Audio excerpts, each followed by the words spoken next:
दोस्तों, कभी कभी दुनिया की राजनीति ऐसा मोड़ ले लेती है कि बड़े बड़े ताकतवर देशों को भी अपनी पुरानी बातें भूलनी पड़ती हैं। कल तक जो देश दूसरे देशों के साथ खड़े होकर भारत को चुनौती देने की बातें कर रहे थे, आज वही देश चुपचाप भारत की तरफ उम्मीद भरी नजरों से देखने लगे हैं। मध्य पूर्व में इस समय हालात तेजी से बदल रहे हैं। ईरान और इजराइल के बीच बढ़ता तनाव अब सिर्फ दो देशों के बीच की लड़ाई नहीं रह गया है।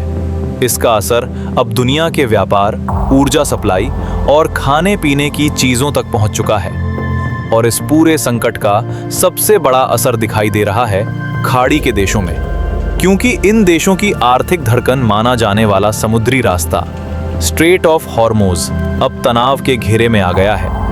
यही वो समुद्री रास्ता है जहां से दुनिया के बड़े हिस्से का तेल और व्यापारिक जहाज गुजरते हैं। लेकिन जैसे जैसे इस इलाके में तनाव बढ़ा, वैसे वैसे जहाज कंपनियों में डर का माहौल भी बनने लगा। कुछ जहाजों ने अपनी यात्रा रोक दी, कुछ ने रास्ता बदल लिया और कई जहाज बंदरगाहों पर ही खड़े रह गए। इसका सीधा असर खाड़ी देशों की सप्लाई पर पड़ने लगा। सबसे ज्यादा दबाव दिखाई दे रहा है सऊदी अरब में, क्योंकि सऊदी अरब की एक बड़ी ज़रूरत है बासमती चावल, और ये चावल मुख्य रूप से भारत से जाता है। यानी अगर भारत की सप्लाई धीमी पड़ती है तो असर सीधे सऊदी अरब की थाली तक पहुंच जाता है।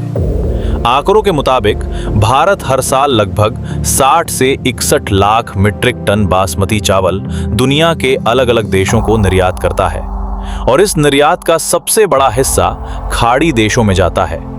इन देशों में भी सऊदी अरब सबसे बड़ा खरीदार है, जो हर साल भारत से लगभग 10 से 12 लाख मीट्रिक टन बासमती चावल खरीदता है। यानी साफ है, सऊदी अरब की थाली में परोसा जाने वाला बड़ा हिस्सा भारतीय खेतों से आता है। लेकिन अब जब समुद्री रास्तों में संकट बढ़ गया है, तो चावल की सप्लाई भी प्रभावित होने लगी है। कई रिपोर्ट्स के अनुसार बड़ी मात्रा में भारतीय चावल इस समय बंदरगाहों और समुद्री रास्तों में अटका हुआ है। शिपिंग कंपनियां भी नए जहाज भेजने में हिचकिचा रही हैं, क्योंकि सुरक्षा का खतरा बढ़ गया है और माल ढुलाई का खर्च भी तेजी से बढ़ रहा है।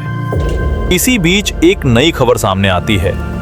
बताया जा रहा है कि इस समुद्री रास्ते को कुछ मित्र देशों के लिए सीमित रूप से खोला जा सकता है, और उनमें भारत का नाम भी शामिल बताया जा रहा है। अगर ऐसा होता है तो भारत के लिए ये एक बड़ा मौका बन सकता है, क्योंकि इस समय खाड़ी देशों की नजरें भारत की तरफ टिक गई हैं। और यहीं पर कहानी में एक दिलचस्प मोड़ आता है। कुछ समय पहले तक सऊदी अरब पाकिस्तान के साथ अपने रिश्तों को मजबूत करता दिखाई दे रहा था। कई मंचों पर पाकिस्तान के साथ नजदीकियां दिखाई जा रही थीं। लेकिन जब खाने पीने की जरूरत सामने आती है, तो दुनिया को यह समझ में आ जाता है कि असली ताकत किसके पास है। पाकिस्तान शायद बयान दे सकता है, लेकिन खाड़ी देशों की थाली भरने की ताकत समय भारत के पास है। भारत के पास मजबूत कृषि उत्पादन है, बड़ा निर्यात नेटवर्क है, और खाड़ी देशों के साथ लंबे समय से व्यापारिक संबंध भी हैं। यही कारण है कि संकट के समय कई देश भारत की तरफ उम्मीद से देख रहे हैं। लेकिन सवाल अब भी वही है, क्या भारत तुरंत सऊदी अरब की मदद करेगा, या फिर भारत इस मौके का इस्तेमाल अपने रणनीतिक हितों को मजबूत करने के लिए करेगा? क्योंकि ये सिर्फ चावल का व्यापार नहीं है।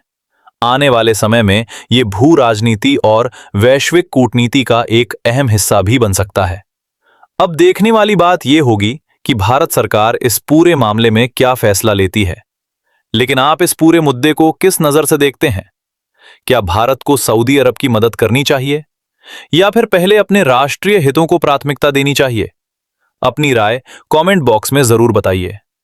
अगर आपको ये जानकारी पसंद आई हो तो वीडियो को लाइक करें, चैनल को सब्सक्राइब करें और अपने दोस्तों तक जरूर शेयर करें।